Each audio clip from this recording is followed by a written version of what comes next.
What I also loved as well was all the horse shit shoveling. Like, I bloody loved it. I loved it.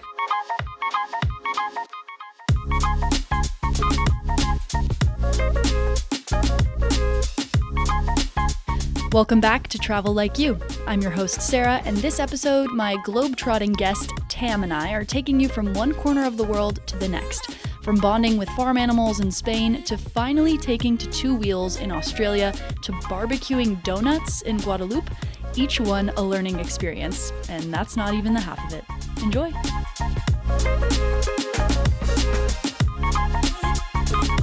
Hi, Tam. Hello. Welcome to the podcast. Thank you.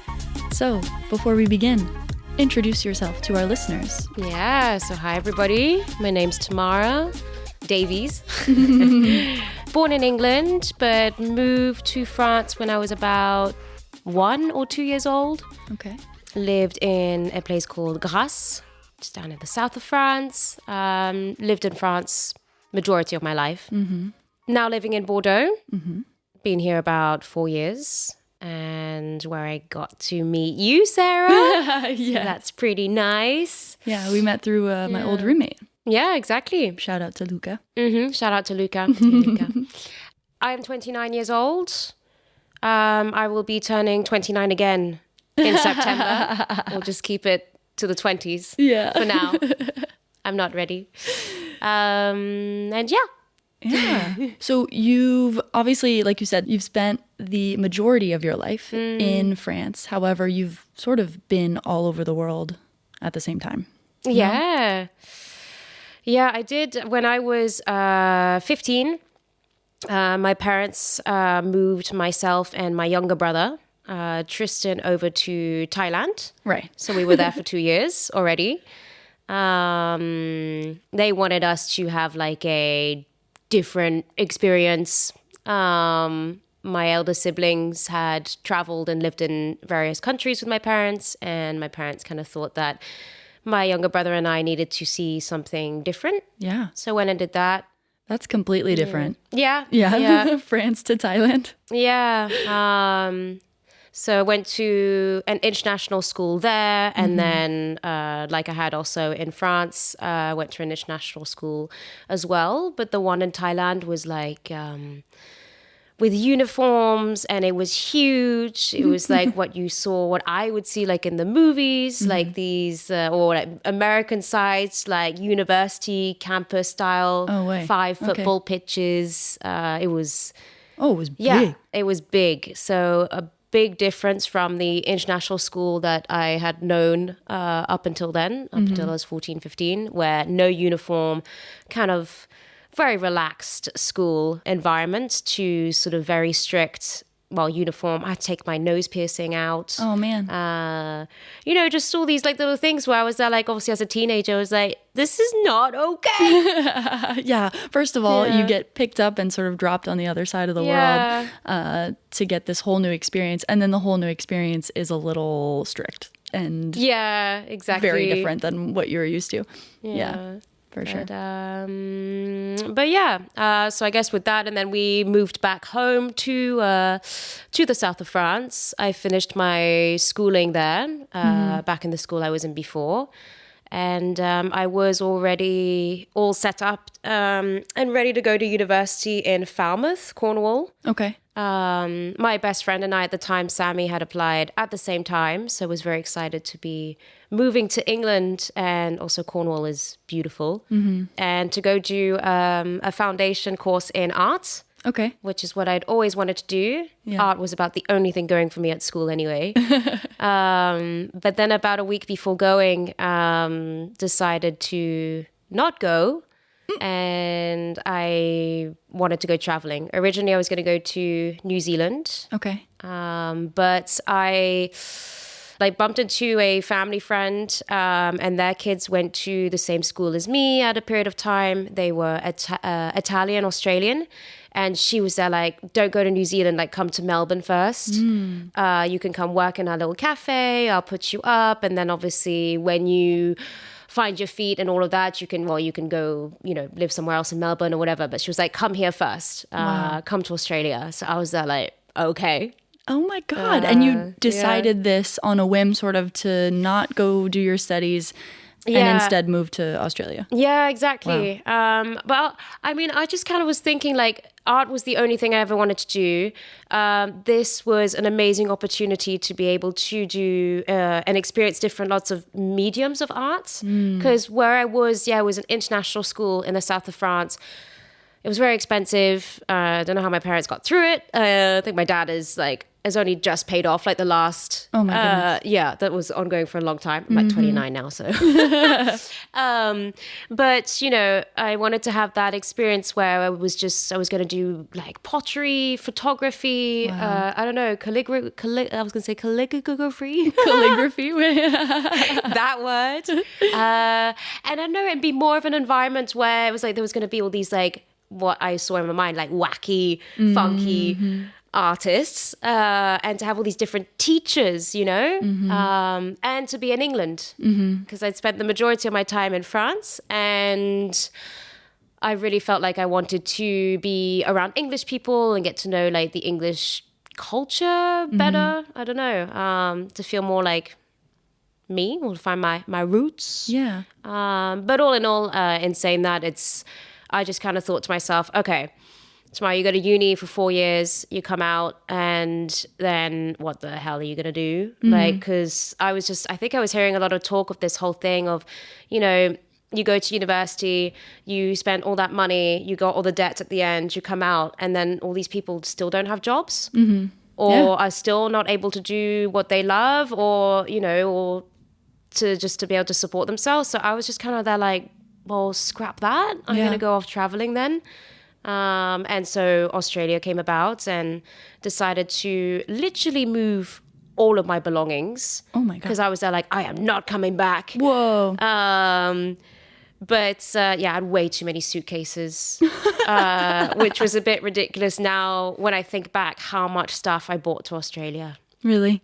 It was a lot. It was really you a really lot. picked up your whole life. And even like, little like knickknacks, or like little, I don't know, little collections that I had, like my shell collections, I had a coin collection, my sticker books. Oh my God. It was, I don't know what was going through my mind. Usually if you pack up your stuff and you move somewhere, but, not knowing, it's not like I was going there and like buying a house or anything. I had no place to my own. But you just wanted to bring your life with you, but start a new one. Exactly. That's fair. And that's exactly what I did. That's so cool. Well, we almost skipped a part. We have to do the quintessential no context story. Yes. Before we continue on to Australian adventures. Yeah. So, what is your no context story? It takes place in Guadeloupe, when I was traveling there with my partner, and I was cleaning villas. Oh, not too much. Not too much context. When you put something down and then you come back a few minutes later and it's not where you had put it down, but you are so sure you put it down in that spot. So that kept happening to you? That just kept happening repeatedly for like at least half an hour. Okay. And there we go. Okay, so you were in Guadeloupe. Yeah. You were cleaning villas. Yes. And things just started disappearing. Mm-hmm. Okay. Yeah. Okay. We'll see if we get the context at the end. But that is kind of crazy. You're in someone else's house or you're... Yeah. Okay. Well, I won't ask too many questions. Alrighty. So let's backtrack then to Australia. Yeah. Okay. All right. And?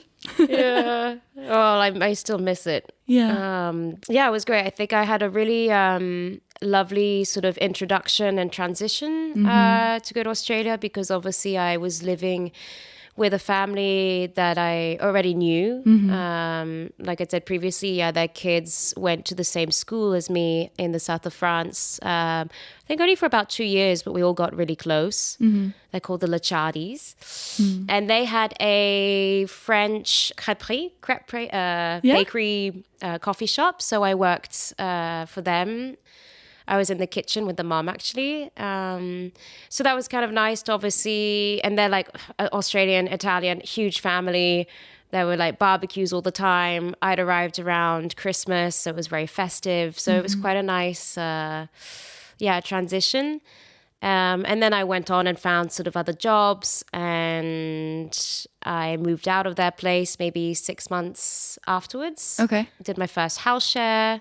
And just was continually meeting amazing people. Yeah. One of them being a guy called Charlie Petrie. Hi, Charlie, if ever you listen. Who taught me how to ride a bike. Whoa. At, how old was I? 22? That's awesome. Yeah. My parents tried, gave up very quickly. Oh my goodness.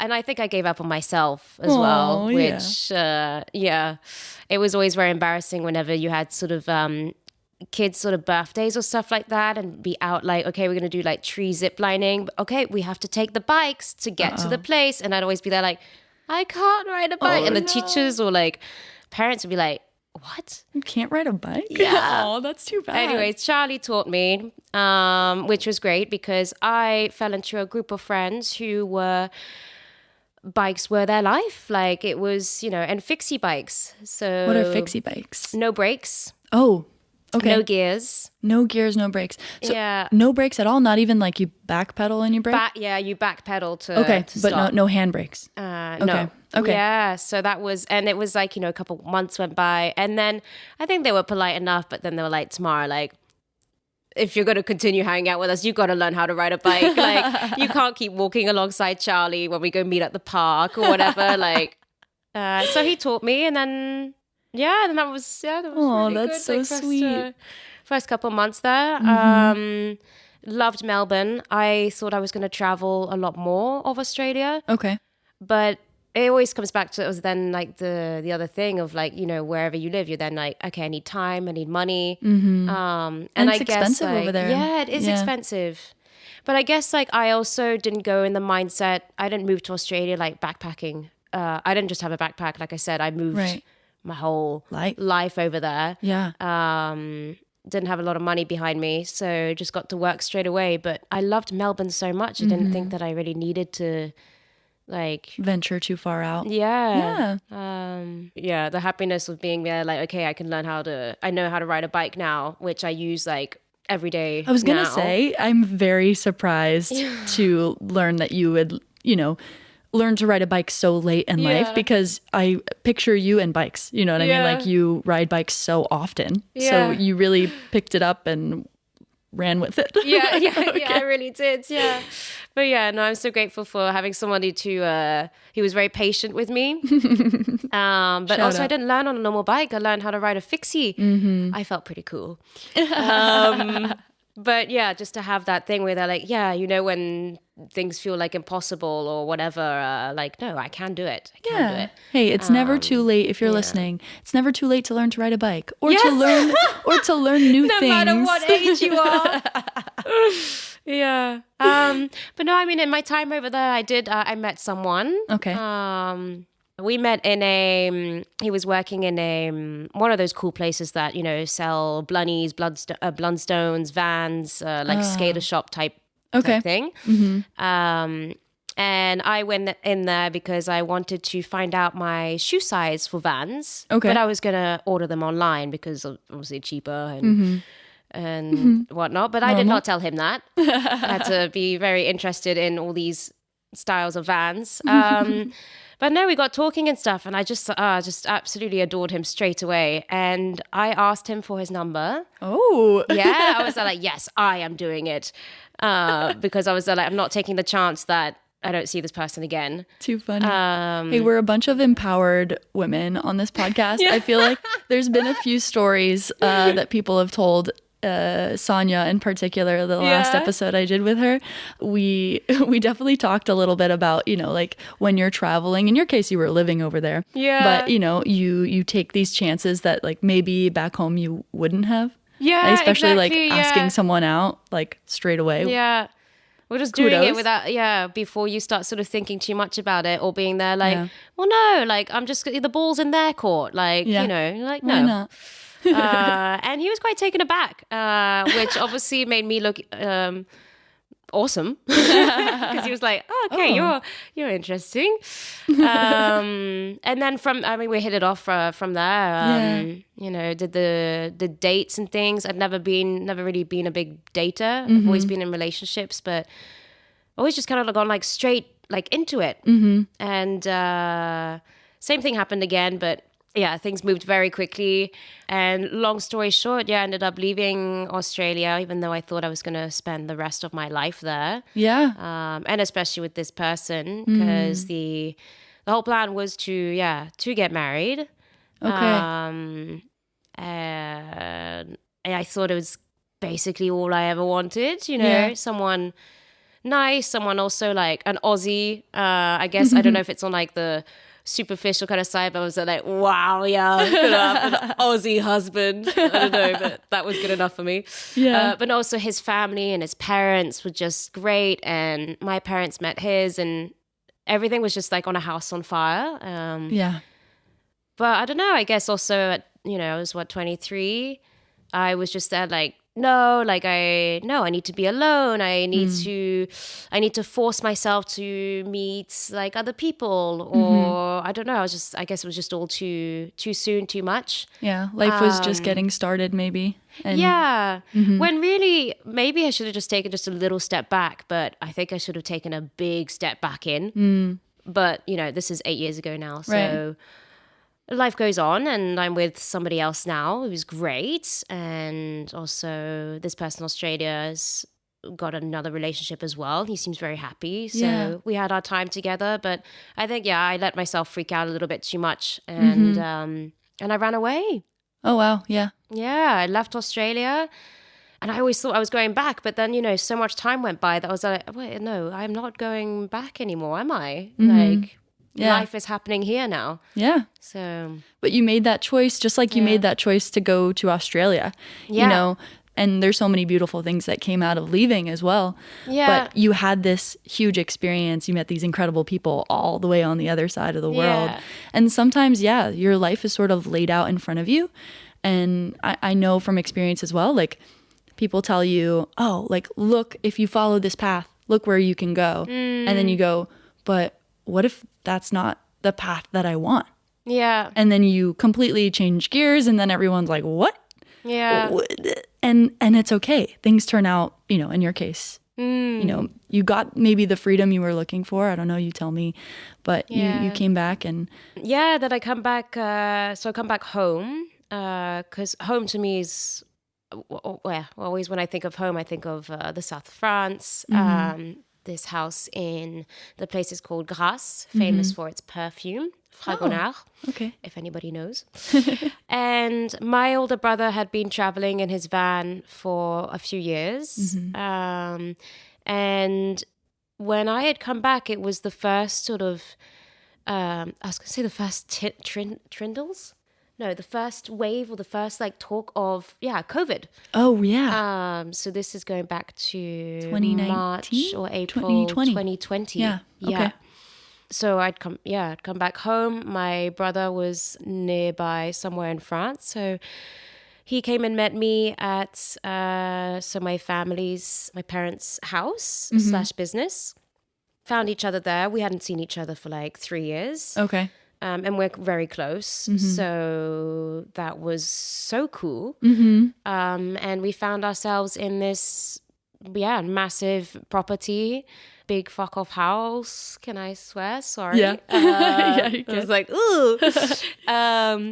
And you said it's your parents' house / business. Yes. Yeah. So I think we'd moved into this house in 2006. Okay. And my parents, it was an old mill house. Okay. Where they did a lot of also olive oil. Because there was like 300 or 350 Olive trees on the property. Yeah. So lots of work, lots of responsibility, but my parents had kind of like knocked a lot of it down and redone it, and ever since always done a bed and breakfast. Okay. Which all of us had been very involved in, as in myself and my siblings at one time or another. Wow. Yeah, so you were like working where you were living and hosting exactly as an Airbnb. Yeah, like, gosh. I had my little bedroom like in the house, but then, when you wake up in the morning, you go down and it's kind of like having breakfast with strangers every day. Oh my God. Well, not every day, but we did have a lot of guests coming in and out, and sometimes I'd make the breakfast for them as well. So I kind of like going before school. I don't know. It's, it's a very interesting. You wake up at home, you make breakfast for strangers, and then you go to school. Yeah, and I don't know. And then I guess in the summer, it would be no longer a bed and breakfast, but we would do like 1 week or 2 week rentals. Okay. And at this point then, my family and we would all move out of the house, and we had little studios. Okay. 3 studios, and then we would live in the third one at the very end of the property.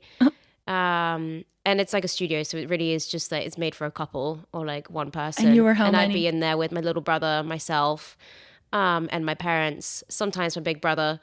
It's just so funny, like the whole sort of winter, like we're all in this big house, but then with a bunch of like travelers, strangers, people coming through, bed and breakfast style. And then in the summer, we kind of like all move out into our little hut at the end of the property. Have to make no noise, not be seen, because these people are paying fuckloads of money to stay 1 week and stuff. Everything has to be pristine. Did a lot of Saturday changeovers with my mom and my brothers. But very good fun. And we sometimes hosted little weddings, like events at the house. But yeah, no, it was always a really like cool and interesting upbringing. I was going to say that's how you grew up. Yeah. Wow. Yeah. That's insane. Yeah. You probably get sort of a cast of characters if you're living in a hotel space, basically. Yeah. Did you ever see like The Sweet Life of Zach and Cody? Yes. Yeah. I did. It's giving that like. Honestly, exactly. Yeah. I mean, we weren't really like a hotel, but it was, definitely like that. You've got the passersby, and it's Sweet Life of Zach and Cody. I haven't heard that in ages. Yeah, it's like your space, but it's other people passing through constantly. Yeah. That's crazy. But it's like, so everything always had to be very like tidy and like, even my room, because my mum would just like swing open my bedroom door and be like, this is the other bedroom. They're like, I'm in here. This is my room. And they're like, is there somebody sleeping in my room tonight? Or oh my gosh, that's too funny. No. But yeah, no, very, very fun. And then so when I came back from Australia and then met up with my brother again, like I said, hadn't seen each other for a few years.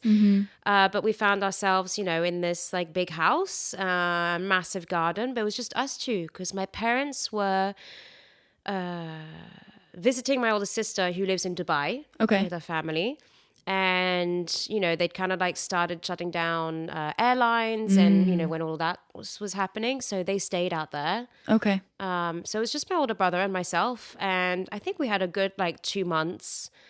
We obviously did like the whole sort of, sourdough baking. My brother's a gardener, so we did a lot of work in the garden. Okay. We had a lot of routine. But Max will always say, he said like, Tamara, for 2 months, your lips were just stained purple. It was like you had purple lipstick. And so people are like, why? And they're like, I was drinking so much red wine. Oh my God. Like I just was permanently, purple lipped, and like my teeth were just red. Because it was your confinement? It was, I was so on lockdown and just constantly drinking. Well, when your COVID is in like a beautiful house in the south of France, like surrounded by olive trees. I mean, I felt so lucky to have, spent that had that quality time with my brother. And also we had the space. Like I can't say there's so many people who really did not have the same kind of lockdown experience. But we were so in the garden cooking. I mean, experimenting in the kitchen, not having to clean up like every little single thing like we'd been so used to living at this house. It was called Malu Pelu Bay, but because there were always people around, had to always clean up after myself, couldn't leave like a teacup out or everything always had to be perfect. And then my brother and I was like, okay, this house is getting messy. Not too messy, because I think after all those years of my mum always being there, like, can you pick up this, or you have to clean up that, or like I am now quite like that. That'll do it. Do it. If you're not picking up for other people, you're picking up for yourself at least. Exactly. It's too funny. Oh my goodness. Awesome. All right, so you spend this COVID moment, you get to come back to the south of France and be with your brother, and then as you got out of COVID, sort of what path did you plan to take? Yeah, well, so I didn't really know what to do, but my older brother had still his van and he wanted to continue on traveling. He had some friends that were on the west coast of France. He went ahead over there, big surfer, so he was just trying to, following his waves. I was going to work at my local pub, but then I was just kind of like, no, like, why don't repeat like these...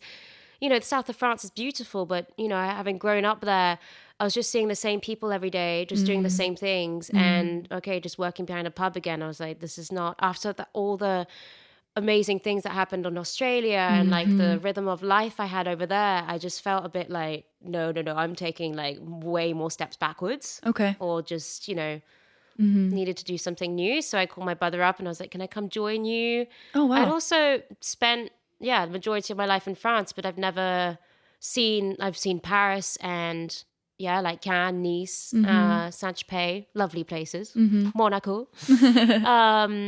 But I hadn't seen much else. So I said, okay, this is a good opportunity. And I'd never done I've always heard people say like, okay, I'm going to go do a season or like a ski season or a season in this. And they're like, what is this season thing? Yeah. Like, let's do that. So went out there and joined my brother. I actually drove over with my parents. We did a little road trip together. They dropped me there. My brother was like, so this is on the west coast of France in a place called Cap Ferret, not far from Biarritz, because I feel like that's more of a name people know. Yeah, a lot of people know Biarritz. I can only really say it with a French accent now. Biarritz. Yeah. Oh, okay. Biarritz. And Cap Ferret. Doesn't sound. It's like know. Bordeaux. Yeah. Do you live in Bordeaux? Yes, I live in Bordeaux. Yeah, I know. It's true. I'll say Bordeaux in English, but Bordeaux in French. But like Cap Ferret, I can't say Cap Ferret. Oh, that's weird. It doesn't sound very good. It's so weird the way but I'm not the kind of person who's like, oh wait, when I go to Paris. Yeah, I still say Paris. It sounds pretentious, right? Oh. Okay. Oh wait, yeah. No. Another nice interruption from the outside. This time it's construction workers. We'll take an intermission. We'll be right back.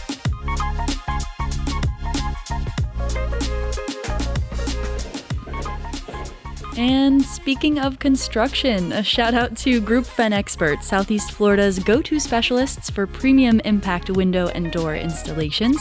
As a family-run business since 2001, they're all about top quality products, expert installation, and keeping their customers safe. Thanks, guys.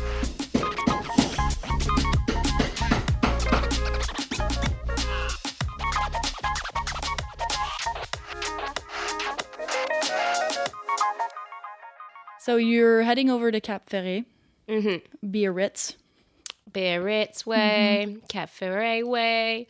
That was a nice little road trip. Went by the Camargue, where you have lots of rice comes from there, actually. Oh, I've never heard of this. You don't know the area? No. I have no idea. It's got like, what you call it, like salt plains, Oh. lots of flamingos, lots of white horses. What? This Yeah. sounds like a Fairy fake, tale. like a fake place. What Yeah, are you talking fake about? This is in France? Yeah, this is in France, and you can pass by there when you go. I mean, we were coming from the Côte d'Azur, so from Nice. So, Okay. but you definitely got to visit. Beautiful What? place. Yeah. Yeah, it was nice. That's so cool. So you went mm, on the way. That's so Yeah. random. You're just like, I'm going to sprinkle this in there. By the Yes, way. yeah. That's so cool. Okay. Never heard of it. Yeah, that was really nice. And then we got to Ferret, and my parents had rented a place just for a couple of days because they kind of wanted to see the area as well. They'd never been to this part of France either. Max introduced my brother, to some friends of his there, and kind of basically said to me, right, you've got like a week to find a job with lodging. Okay. Because he was like, I'll give you a week to stay with me in my van, but then after that, like, yeah, you need to find your own space. Oh my God. So I was like, okay, all right. This season thing is like starting to starts. Yeah. Starting. Yeah. It's kicking off. It's kicking off right away. Yeah. There you go. Start. In the end, I found a job in a surf shop called Walrus, which was actually my brother's boss's recommendation. Cool. Which was perfect. And so I went over there and dropped my CV off. There was 3 people, Julian, Max, and Raf. And, well, long story short, they hire me. Was great. I was to be in charge of the bar / like snack they have attached to the surf shop. Cute. With really cool food, seasonal and organic and local produce, working with local people, not sort of like buying like food from like kilometers and kilometers away. Okay. But pretty much from the first day, they were kind of like, okay, you now just go for it. And I was like, what? Like, do I not have any sort of like instructions? They kind of showed me where things were and the sort of the general idea of like how to serve the food or whatever. But I was pretty much left to very much my own devices. Nice. And it wasn't until like a month later I learned that I was actually their first ever employee. Oh my God. Which kind of made sense because they were just like, so, I mean, they are very chilled, relaxed, and also very good at what they do, but it's just so different to any other place where I've worked at, where you're just given a whole bunch of instructions. The There's a manager's breathing training, down your maybe. neck. You know, this was so, yeah. And, you know, they had all these like sort of like a fake but very realistic greenery, like all in the shop, you know, and I start sort of going and cleaning like the leaves off that and the dust and things and I don't know, all these like small things. And they were just like every time like, what are you doing? Like, and I was like, well, you're not telling me things to do. And I've done all the things that I need to do. So, and they were like, well, you can just chill, sit down. I was like, what kind of job is this?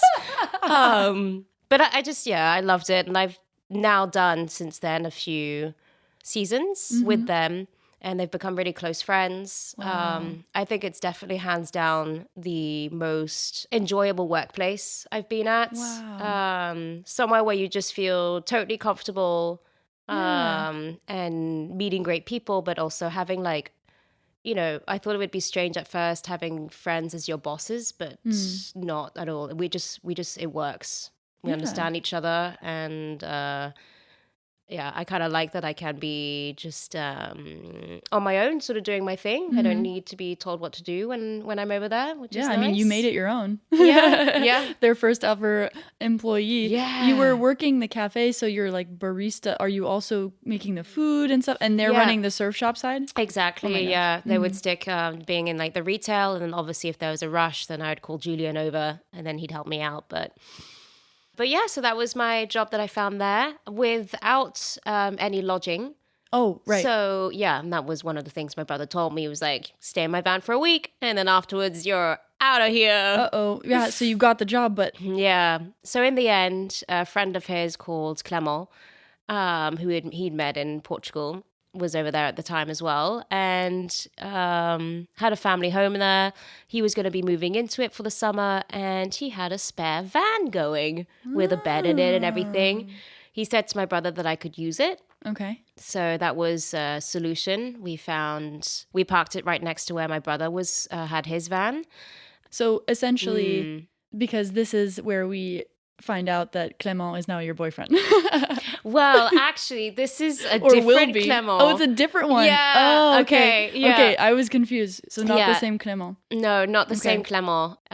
From then, we that summer we were kind of seeing each other. So that's Surf Clément. Okay, different Clément. Yeah, different Clément. But so nice that he lent me his van, and then I just remember him like showing me, how it all works. He was like, if ever you want to, like, you've got a day off, then like that, you can go to Biarritz or explore different places. And I just like look at him. I'm just like, Clément, I don't have a license. Oh That's my what came out. God. And then he was like, that doesn't matter. Like, even if if you need to move the van at least just a little bit, or, in terms of parking or whatever. And I was like, no, I don't know how to drive. That's what I should have said. Oh, and he just looked at me and he no. was like, I can't believe I'm lending someone my baby to somebody who can't even like drive her. And I was like, I know. So that was quite embarrassing and hilarious. I'd completely forgotten that you didn't have a license and you didn't know how to drive. So you were given a place to live, but you couldn't drive the van. It was it was a stationary vehicle. Exactly. For you. Everyone thought that very funny. It is. The other funny thing being as well, like working in a surf shop and not knowing a fucking clue about surf. Like, you have all like sort of the tourists and then even sometimes the locals that would like come up and like, hey, okay, like how are the waves today? Or, all this like lingo. And I was just like, I don't know. Have you looked at the weather forecast? Or because, I totally haven't. I don't know. My phone's not working. It was just like anything to. Oh my God. You're like, I don't know, dude. I'm just here to serve coffee. Like, do you want an espresso or a latte? I'm dead. Yeah. That's so funny. Okay. Oh my goodness. So that's your first season. Yes. In Cap Ferret. Very lovely. And through working that first season, I guess it must be 4 years ago now, I met my now boyfriend, Clément. Right. Which just sort of like, friends of mine were there like, okay, we have Clément surf, and then we have Clément vélo, which is Clément bike. Okay. Because my current boyfriend, like now, is a manager of a bike shop. Right. And he was doing that when I first met him in my first season. But we were just friends. Right. Yeah, we were just friends. And then sort of at the end of the summer, we're like, I kind of like you. Clément surf was definitely not going to be and I wasn't looking for that either after my intense relationship that I had in Australia. So it was kind of nice to sort of like have somebody, but without we're in a relationship or, all of that. And the better stuff came afterwards anyway, because Clément and I, current Clément, had the time to get to know each other. Yeah. Even though it was just over a summer, but I've often just like met somebody, gone straight into a relationship, rather than just be at least then friends for a little bit first. No, it's cool to start out as friends. Yeah. You like each other as people. That's great. Exactly. Instead of going like head on and being there like, oh my God, I'm so in love. And then, it could be like even a week later and I'm there like, what the hell was I thinking? And now I don't know how to get out. Oh no. Yeah. But yeah. I see what you mean, for sure. And so you've done now the season several times, have you not? Yeah, I've done it several times. Always worked in the same place. Yeah. Because my heart is just there. With the walrus. Yeah, forever. Yeah, I always tell them I'm your number one walrus fan. Aww. They always tell me I'm their number one employee. And I'll be doing that again this summer. Yeah. I had a 2-year break. Okay. I did think I was finished with doing seasons and was kind of looking forward to doing something maybe different with my time. But, it's a good, I think it's good for now. Yeah. It's going to be fun for the summer to go back to something that you can call home a little bit. Exactly, yeah. And this time you have lodging? This time I'll be in a van, but in our van that I have with Clément Vélo. Already have the bed in the back and everything. And but this time I'll be in a little like camping. So I'll have access to water and electricity. Running water. Yeah. Nice. Because the previous seasons I've always been in the van, but I've always then very quickly turned into a very hairy, smelly, salt-crusted Tamara. A version of yourself who's just like in the wild, basically. And people just like, sometimes being there like, Tamara, do you need to clean your clothes? Like, you can come to mine, we'll do a washing machine. I'm like, nah, it's fine. They're like, no, I think we should. Gotcha. So when I come to visit you in Ferret, I'll bring soap. Maybe I can take your clothes back, wash them, bring them back. Anything you'd like. Yeah. But in between, you said you've always liked to sort of go off and do these sorts of things. I know you've done woofing before. Yes, yeah, and I did. So I did my first woofing experience. What does it stand for again? World Organic Farming. Something like that. Yeah. I just find it so funny whenever you do say to somebody like, you never know if they're going to know what it is or not. Mm-hmm. And you just like wait for the reaction. But then it's like right.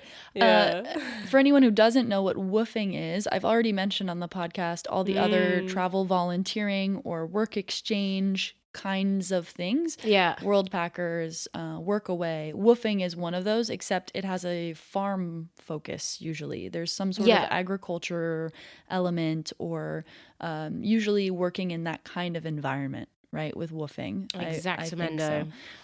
So that's cool because you're guaranteed to sort of you're not necessarily working at a hostel, you're not necessarily teaching English or something like some of the other work exchanges are. I mean, those could literally be anything. But woofing is more this like working with your hands, outside, farming kind of deal. And so that's what you were looking for. Yeah, definitely. Yeah. I'd picked Barcelona. Because I really wanted to go there. Mm-hmm. So I went to a farm about 40 minutes out, hazelnut farm. Okay. Wasn't going to be the time to be like picking the hazelnuts. Okay. I found out that was only, they do that in September, October. Okay. But there were still lots of things to do. Mm-hmm. And I picked it because I actually was going to they only accept one woofer. Woof, woof. One woof at a time. Because I kind of wanted the first experience to be very sort of chilled in that, in that sense. Kind of was looking definitely for some like alone time. Gotcha. And then I really wanted to be able to connect with like the family as well. Yeah. So I had like a room to my own bathroom. Nice. That was nice. Yeah. Because there was definitely lots of other things where it's like, you could stay like in a tent and there'd be other like woofers there, which is great. And I really want to do that at some point, but just wasn't really what I was after. Mm-hmm. But I found a really nice routine of, so I'd wake up at like 7:30. I'd have a coffee at 8. By 8:30, I'd be out and I would feed their pig called Rita.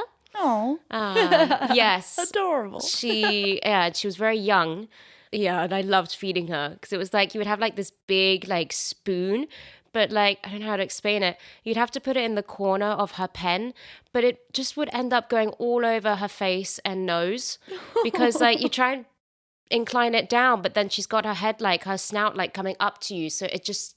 I don't know. And every time you moved it, her snout just followed it. So I could never actually get it onto the ground. It was just like, all right, I'm just going to shovel this into your mouth directly. But yeah, I'd feed her, feed the chickens, collect their eggs.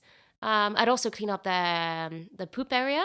Mm-hmm. Rita's poo was definitely a lot more on the sloppy side. Oh my God. Yeah. So funny. I loved it. And then they had rabbits as well. And then the last thing I'd go do is I would go then feed the horses. Mm-hmm. And that was cool because I would take my little wheelbarrow because to be able to shovel all the horse manure, put it in there, and then they had a different area where to dump it all for other purposes on the farm. Right. But yeah, definitely did a week of that and found a newfound love for wheelbarrows. A newfound love? Well, no, I didn't know that I had. Yeah, discovered for wheelbarrows. I mean, just so fun, like to walk around, empty, full up. I don't know. It was just Farmer comfortable. Tam. Yeah. And her love for wheelbarrows. Yeah. This sounds like it could be a children's book. Yeah. And it's you and all of the animals. You take Rita. Yeah. Let's put Rita in the wheelbarrow. Let's go for a stroll. Oh my goodness. That's grocery adorable. Shopping. What a great invention. Beautiful. Yeah. But then what I also loved as well was all the horse shit shoveling. Like I bloody loved it. I loved it. I tell you. Yeah, it was really satisfying. I think also just with like that sort of movement where you kind of like holding the shovel, the elbows are kind of going up in a sideways stance type thing, and then you're bringing it back down to the earth and then back up again, kind of like that sailor kind of move. Yeah, now that's swinging your arms can't see me back doing it, and but forth. yeah. So yeah, there's like muscle exertion there. Yeah. Bit of cardio. You had a little bit of everything. Got the smell. That smell actually wasn't so bad. I was gonna say, you have been talking quite a bit about different, varieties of poop. Yes, yeah. And it you are working on a farm at the end of the day, but you seem to have enjoyed it so much. Yeah. You weren't even thinking about all this. I think stink. wheelbarrows, spades, and the pitchfork as well. I was like, this is so damn cool. The pitchfork, like. And so accurate, like very good. The mixture of like, being able to pick it up with the horse and the hay, the horse manure and the hay, perfect. But but I was just thinking how it was like so, I don't have another word apart from therapeutic. Yeah. I was like, I could see myself, I was like, okay, Tamara, could you do this every single day? And I was like, yes, yes I could. Because it's like exercise, but then it just like, I did feel like, yeah, all the shit was coming out. Well, it was great. You're doing this really like manual labor, and you're thinking about nothing else, just aside from what you have to accomplish. You've got your job to do, and I bet you probably did have time to think about other stuff. Yeah, but you were getting your job done. You were using your hands. I bet that just felt good. Period. Because it was nice in the sense like the movements could be quite repetitive, like working on a farm or even in a garden or whatever, but it doesn't feel at all like mechanical as you would working in an office or even just like waitressing. Like at the end of the day, you're kind of like sick of like smiling and your face hurts and like you just I don't want to clear that other table again. But horse shoveling, I could do that every day. Yeah. And I had these horses, they only had 3. One gray one white one, and then there was one big black beast, all female, and apparently none of them were very friendly. He did warn me, but he's like, he's never had an issue. Okay. Because and they're just there again for like, I don't know, farm purposes. I can't remember what he told me, but also just the fact that he loves horses and you rescued 2 of them, but they don't ride them. Okay. Because I wanted to ask if I could ride them. And he was like, no. And he was like, be wary of that big black one.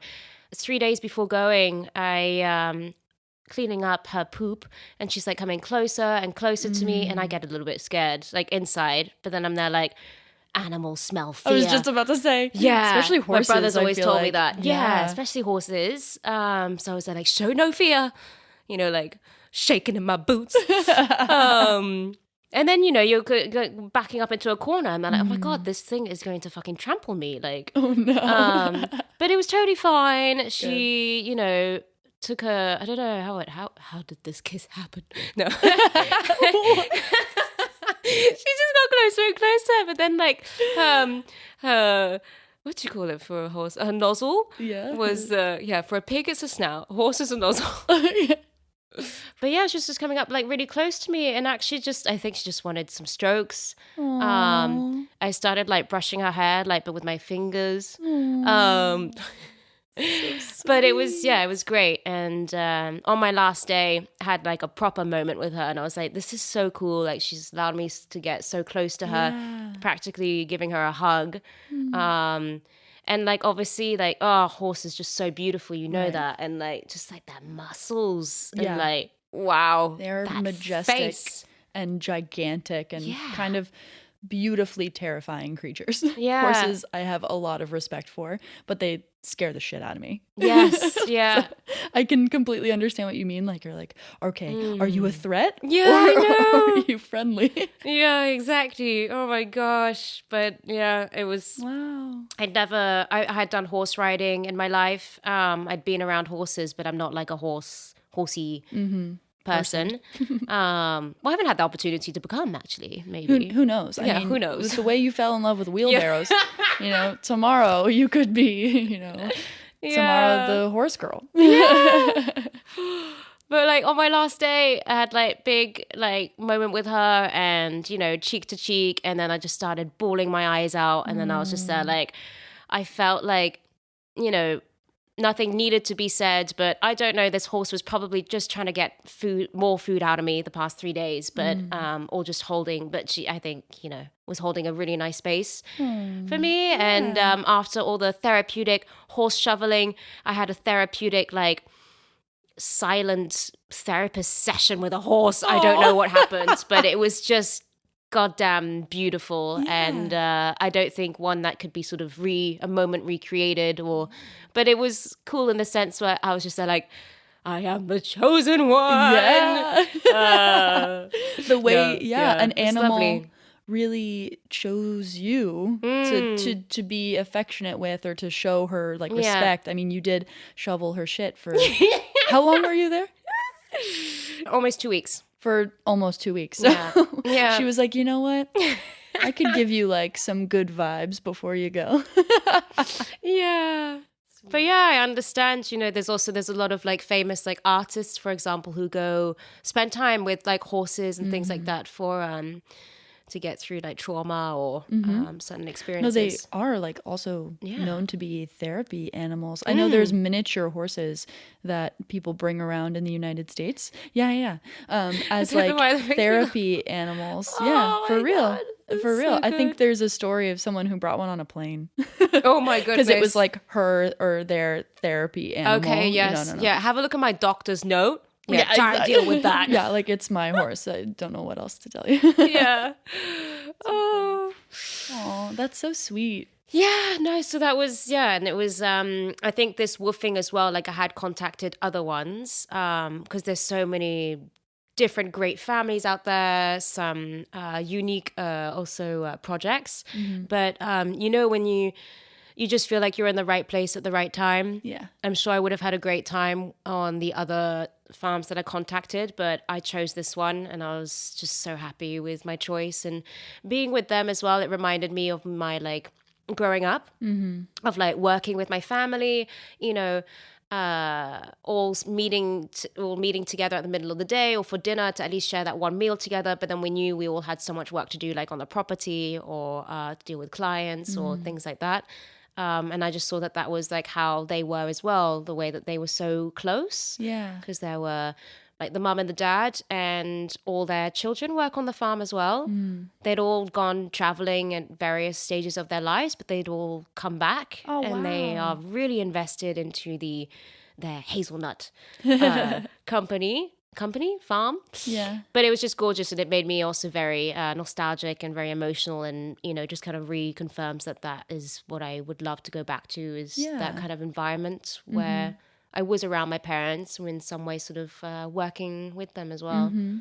So it was great experience. That's so special. Wow. And it took you out of like your day-to-day go. You were teaching English for a while around here. You had your other jobs here and there.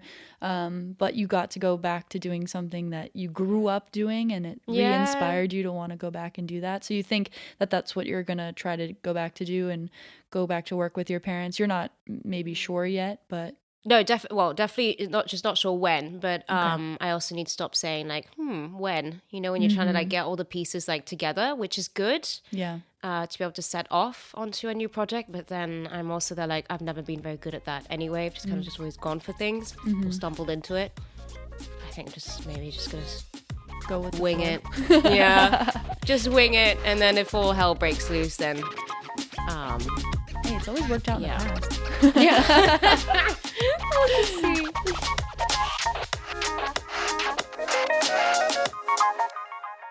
I think it's time that we go back to one of your other adventures that maybe you're going to tell us a little bit more about. Yeah. Who knows? Can you remind us what your no context story was? Yes. Cleaning houses in Guadeloupe. Okay. A French island. Yeah. And things just start disappearing.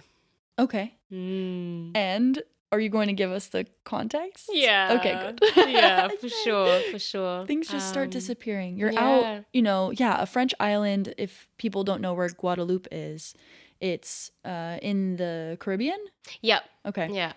By Martinique and another French island. Yeah. Okay, so you're out there working, cleaning houses. Things start disappearing. Okay. Which is making me feel also a little crazy. Right. And very frustrating because obviously, when you're cleaning, you've also got a time limit. Yeah. I was losing a lot of time. I'm sure. Well, you got to find things. Well, yeah. I'm concerned too because these aren't your houses. Like if you're cleaning someone's house and stuff goes missing, they're going to blame you. Yeah. Oh, God. Yeah. But, this house also had this amazing infinity style kind of like pool. Okay. And on either side of the pool, you had a fence to not go over the cliff. God. Over the cliffside. Damn, this must have been a big house. Yeah, big house, Whoa. beautiful, just, And I start hearing this sort of rattling. A little bit like when you hear like biscuits in a tin, and I'll just say like, what? That is not a tropical bird, or I don't know, Guadeloupe, Caribbean islands, got some funky things out there. I just see this like through the fence, this like box of this person had cats, so it was the box of cat food. Okay. But I don't see anything else. But I just see this sort of like the box of cat food is trying to be like pulled through the fence. Oh. So I kind of like get closer. I'm like, oh my God, what? I'm not already like, it's got to be an animal. Or there's like some sort of human fucking with me or something. Yeah. I don't know. It's a raccoon. Okay. It's a bloody raccoon. Stealing the cat food, so the raccoon was stealing everything else too? Yeah, and like over, like, so there's a little bit of a drop. It does go in, it went into, I think they had like their like little car park or whatever, and there were like a couple of rags, sort of my cleaning products on the floor, and I was like, okay.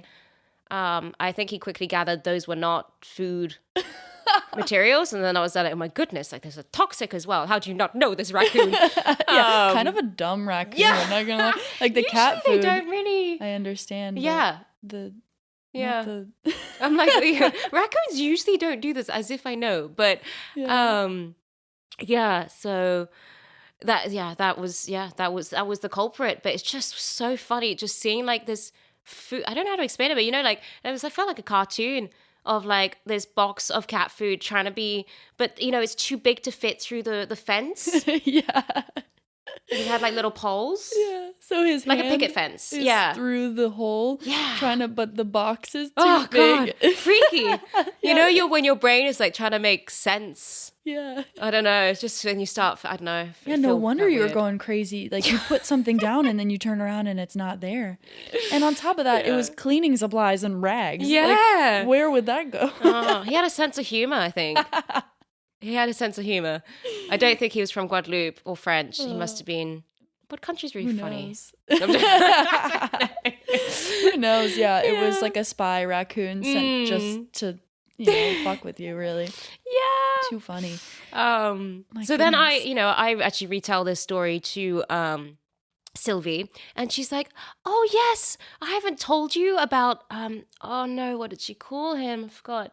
Sylvie is the owner, of the house. Okay. Yeah. And you're telling her that stuff was disappearing, and then she knows the raccoon. She was fully so aware about the raccoon, and she was like, "Yeah, I've been trying to like feed him, and I know it's really bad."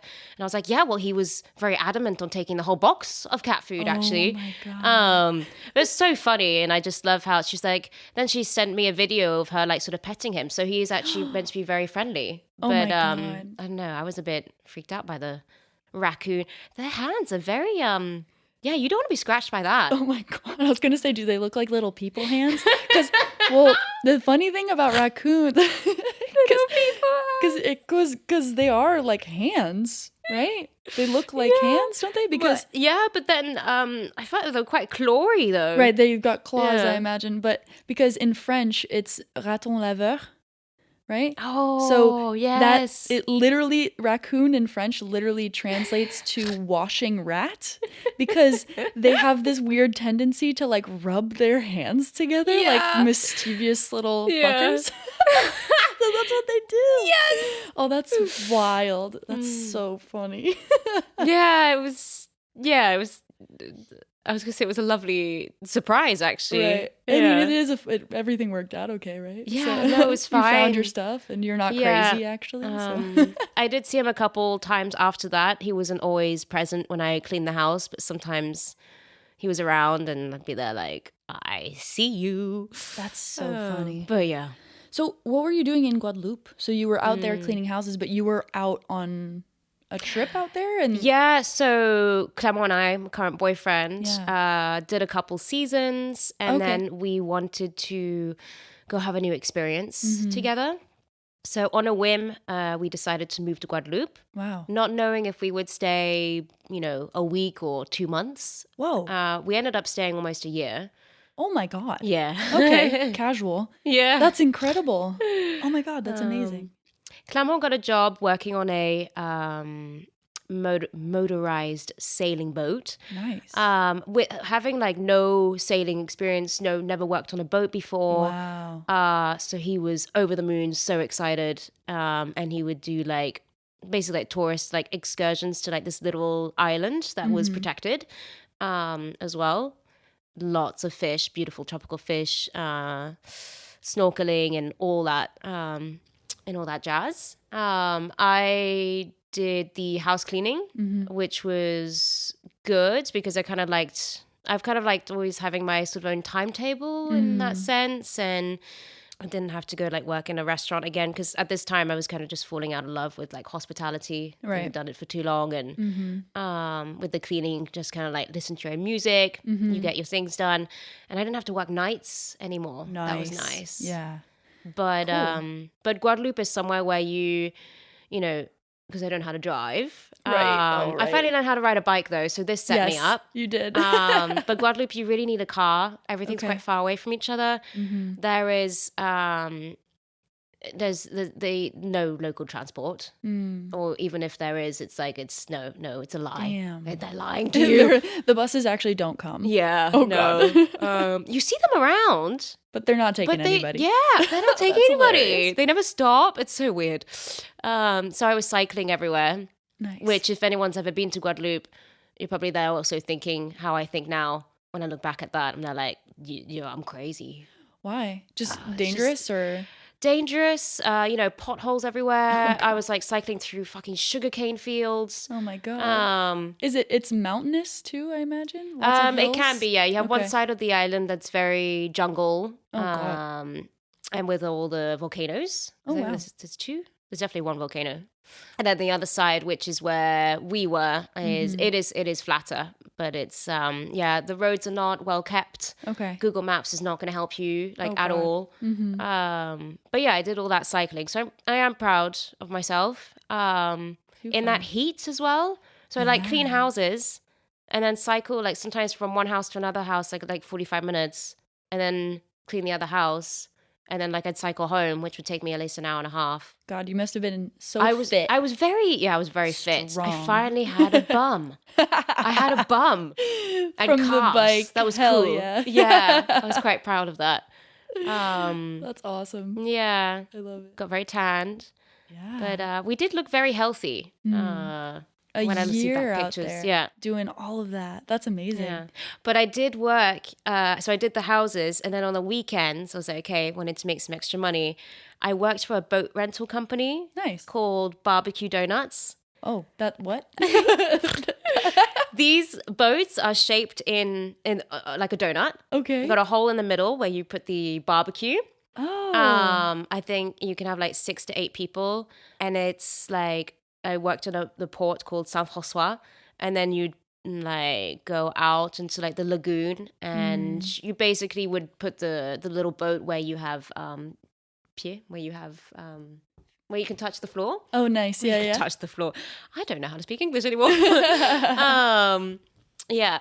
And then you can do like snorkeling, have your barbecue, very sort of kid friendly. Nice. And that was a hilarious experience because it was very much family, but very much, okay, we're going to rent a boat for a day. Let's see how fucked up we can get. Oh, God. And in Guadeloupe, Martinique, all these places with the rum. Oh, my yeah. Hey, the Caribbean. And they're very, and it's very party and it's very, great music. But so funny, like when some of them arrive like already a bit like loaded and you're like, oh God, this is like, because you have to go through like the safety. Right. Oh, it is a boat. I mean, at the end of the day, you got to tell people how to be and you don't need a safe license to, But most of them, I love like all the guys that would be there like, yeah, I've got my boat license, don't worry. And I'm there like, yeah, but this.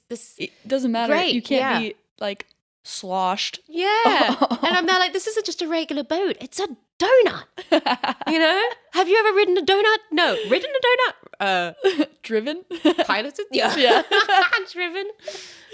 Too funny. Yeah. Guiding them back through the port though, when they're too far gone sometimes it's so funny. So funny. Go left. They're like, they're doing anything but going left. And they're so sure they're going left. Oh no, it's too funny. Yeah. I love that. But yeah, no, did that and then the house cleaning and had a very outdoorsy life, actually. Yeah. That was amazing. Rarely went to like the supermarket or didn't go to the cinema for like a year.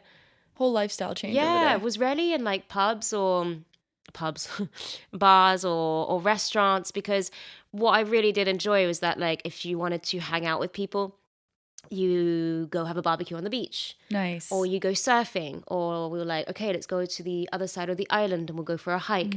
I really liked that aspect. So I felt like it was probably the healthiest that Clement and I have been. Yeah. Because for a while now. Probably, you weren't partying, you were active. Yeah. That's so nice. Because I honestly thought living like in the Caribbean, having this sort of barefoot, being able to surf, warm weather. You learned to surf in the meantime. Amazing. I did. Yes, I did. Still don't really have the lingo hands down. So I'm just like, yep.